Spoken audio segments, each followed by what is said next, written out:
Mwaka wa kwanza wa ndoa kwa Jumanne na Siwa ulikuwa kama sinema ya mapenzi. Sherehe, vicheko na mipango mbalimbali.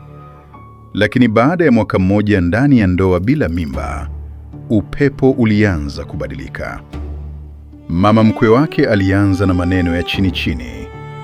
Dunia imejaa wanawake wenye uzazi wengi tu, lakini mwanangu kaoa kituko.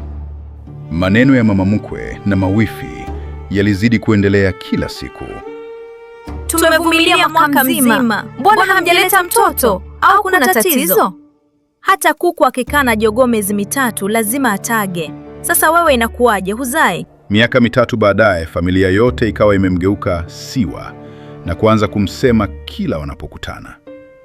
Hatimaye maneno ya ndugu yakamwingia Jumanne, naye akabadilika.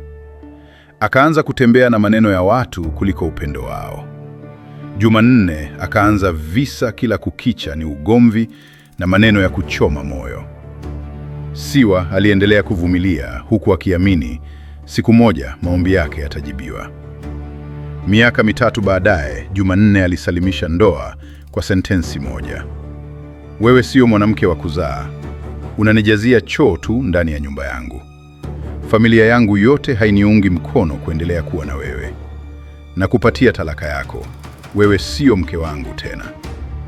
Siwa akaachika na kurudi nyumbani kwao kuendelea na maisha yake.